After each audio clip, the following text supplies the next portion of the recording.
दोस्तों आपने shooting star का नाम जरूर सुना होगा। दोस्तों जब मार्केट का ट्रेंड बेरिश चल रही होती है तो उस समय अधिकांश ट्रेडर्स शूटिंग स्टार बनने पर ट्रेड करना पसंद करते हैं। लेकिन जब आप शूटिंग स्टार को देख कर ट्रेड करते हैं तो आपको एसएल बुक करना पड़ता है। इसके पीछे कारण क्या है? क्या शूटिंग स्टार ट्रेड करने की कोई स्पेशल स्ट्रेटजी है और किस तरीके से हम शूटिंग स्टार को ट्रेड कर सकते हैं?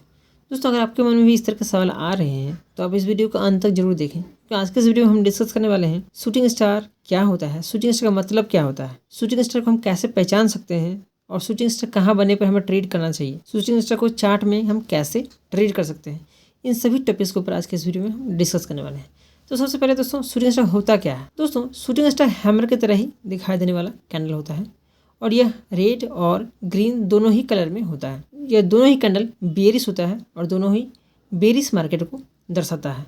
दोस्तों इसके रेड बनने का कारण यह है कि मार्केट की ओपनिंग इस पोजीशन पे हुई है और मार्केट हाई लगाने के बाद फिर से मार्केट नीचे की ओर आता है और अपनी ओपनिंग प्राइस को ब्रेक करके नीचे की ओर आता है और इस पोजीशन पे क्लोजिंग करता है, इसलिए यह कैंडल रेड हो जाता है। ठीक इसी प्रकार मार्केट की ओपनिंग इस पोजीशन में होती है और मार्केट हाई लगाने के बाद इसकी क्लोजिंग ओपनिंग प्राइस से ऊपर में होती है, इसलिए यह कैंडल ग्रीन होता है। लेकिन दोनों ही बेरिश मार्केट को ही दर्शाता है। दोस्तों अब इस चार्ट में देख सकते हैं, यहाँ पे मार्केट का ट्रेंड ऊपर की ओर मूव कर रहा था और मार्केट किसी पोजीशन पर रेसिस्टेंस लेती है और इस पोजीशन पे सेलर्स एक्टिव हो जाते हैं और यहाँ से मार्केट को नीचे की ओर लेके आते हैं और यह करीब करीब अपनी ओपनिंग प्राइस के लगभग में इसकी क्लोजिंग होती है और उसके बाद मार्केट में एक अच्छी डाउन ट्रेंड देखने को मिलती है। तो दोस्तों क्या शूटिंग स्टार सभी पोजीशंस पे काम करता है? क्या हम शूटिंग स्टार चार्ट में बनते ही हम उस पोजीशन पर ट्रेड कर सकते हैं? तो दोस्तों अगर आप चार्ट को ध्यान से देखेंगे तो आपको पता चलेगा मार्केट यहाँ से ऊपर की ओर मूव कर रही थी और मार्केट इस पोजीशन पर रेसिस्टेंस लेने के बाद नीचे की ओर आती है और लगभग इस पोजीशन पर सपोर्ट लेती है। फिर से मार्केट में एक मूवमेंट देखने को मिलता है, लेकिन मार्केट फिर इस पोजीशन पे रेसिस्टेंस लेती है, क्योंकि पहले भी मार्केट इस पोजीशन पे रेसिस्टेंस ले रही थी, यानी यहाँ पे बायर्स बैठे हुए हैं। जैसे मार्केट इस पोजीशन पे आती है, सेलर्स की सेलिंग स्टार्ट हो जाती है और मार्केट यहाँ से नीचे की ओर मूव करता है और यहाँ पे एक शानदार मूवमेंट नीचे की ओर हमें देखने को मिलता है। तो इस पोजीशन पे यानी रेसिस्टेंट एरिया पे, यहाँ पे मार्केट का रेसिस्टेंट एरिया है, इसीलिए मार्केट फिर से यहाँ पे आती है तो यहाँ पे एक शानदार हमें सेलिंग देखने को मिलता है। दोस्तों ये है मार्केट का नेक्स्ट एग्जाम्पल। अब ये देखेंगे तो मार्केट यहाँ पे लगभग 2 घंटे से इस पोजीशन पे रेंज बना रही थी। रेंज बनाने के बाद मार्केट फिर से यहाँ से नीचे की ओर आती है।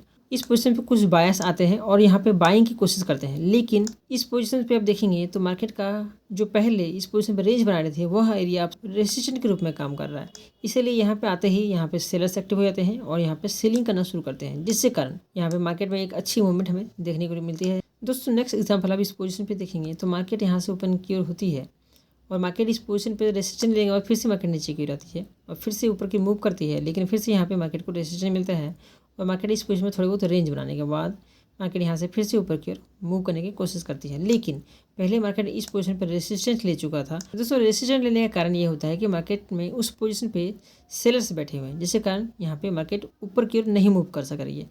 तो ठीक उसी प्रकार मार्केट जब यहाँ से ऊपर की ओर मूव करने की कोशिश करती है तो यहाँ पर सेलर्स जो बैठे हुए हैं उन लोग यहाँ पर सेलिंग करना शुरू कर देते हैं, जिसके कारण यहाँ से मार्केट नीचे की ओर मूव करती है और यहाँ पे एक हमें शानदार मोमेंट नीचे की ओर देखने को मिलता है। तो अगर आप इस चार्ट को ध्यान से देखेंगे तो आपको यहाँ पे पता चलेगा कि मार्केट का ये रेसिस्टेंट एरिया है और इसी पोजीशंस पे सेलर बैठे हुए हैं, जैसे कि मार्केट यहाँ से ऊपर की मूव करती है, यहाँ पे हमें शानदार नीचे की ओर सेलिंग देखने को मिलती है। इसके अलावा और कैंडल किस पोजीशन पर बनने पर वर्क करता है? तो दोस्तों आप जितने भी कैंडल्स के बारे में पढ़ा है वो सारी कैंडल्स अगर मार्केट में 1 से 2% का अप ट्रेंड या डाउन ट्रेंड मूवमेंट होने के बाद अगर कोई कैंडल बनता है तो उसे वर्क करने की संभावना अधिक होती है। जैसे कि 1 से 2% के अप ट्रेंड मूवमेंट होने के बाद अगर इस पोजीशन पे शूटिंग स्टार बनती है तो उसे वर्क करने की संभावना अधिक होती है। इसके अलावा किसी सपोर्ट एरिया और किसी रेसिस्टेंट एरिया के पास अगर शूटिंग स्टार बनता है तो उसे काम करने की संभावना अधिक होती है। इसके अलावा दोस्तों 24 या 500, 24,000, 25,000 इस तरह के राउंड फिगर एरिया के पास अगर शूटिंग स्टार बनता है तो वह वर्क करता है, क्योंकि दोस्तों ये सारे लेवल्स साइकोलॉजिकल लेवल होते हैं और मार्केट इस लेवल्स को डायरेक्टली ब्रेक नहीं करता है, इसीलिए इस पोजीशन पे शूटिंग स्टार बनता है तो उसे वर्क करने की संभावना 80 to 90% तक होती है। नेक्स्ट आता है फ्रेंड्स रेंज ब्रेकआउट। अगर मार्केट किसी पोजीशन पर रेंज बना रही है और उस पोजीशन पर अगर शूटिंग स्टार बनती है तो उसे भी वर्क करने की संभावना अधिक होती है। जैसे कि मान लीजिए मार्केट नीचे की मूव कर रही होती है और नीचे मूव करने के बाद मान लीजिए इसे ब्रेक करती है, ब्रेक करने के बाद फिर से मार्केट ऊपर की आती है और यहाँ पर शूटिंग स्टार बनता है तो मार्केट इस पोजीशन पर हमें एक नीचे के मूवमेंट दे सकती है। तो इसी तरीके से इन चारों पॉइंट्स को फॉलो करके आप ट्रेडिंग कर सकते हैं। और सबसे लास्ट पॉइंट जो आता है फ्रेंड्स वो ट्रेड विथ मार्केट ट्रेंड। दोस्तों मार्केट का ट्रेंड अगर वो बेरिश है और आगे यहाँ पे अगर यदि कोई बुलिश कैंडल बनता है तो आप उसे ट्रेड नहीं कर सकते हैं, क्योंकि दोस्तों मार्केट का ट्रेंड ही बेयरिश है। मार्केट हो सकता है भले थोड़े बहुत ऊपर की मूव करे, लेकिन फिर से मार्केट में एक डाउन ट्रेंड देखने को मिलेगा और आपने थोड़े बहुत जो भी या प्रॉफिट बुक किए होंगे वो सारे लॉस में तब्दील हो जाएगा। इसीलिए दोस्तों इन चारों पॉइंट्स उन्हीं पोजीशन पे वर्क करता है जब आप मार्केट के ट्रेंड के साथ ट्रेड कर रहे होते हैं। मार्केट का ट्रेंड बेरिश है और आप बुलिश ट्रेड करेंगे तो उसमें आपको लॉस उठाना पड़ सकता है। इसीलिए आप हमेशा मार्केट के ट्रेंड के साथ ही ट्रेड करें और इन सभी पॉइंट्स को फॉलो करें, तो आप सक्सेसफुल ट्रेडर्स बन सकते हैं, यानी आप अच्छी प्रॉफिट जनरेट कर सकते हैं। तो दोस्तों आशा करता हूँ कि ये आपको समझ में आ गया होगा कि शूटिंग स्टार क्या होता है और किस पोजीशंस पे वर्क करता है और हमें किस पोजीशन पे उसे ट्रेड करना चाहिए।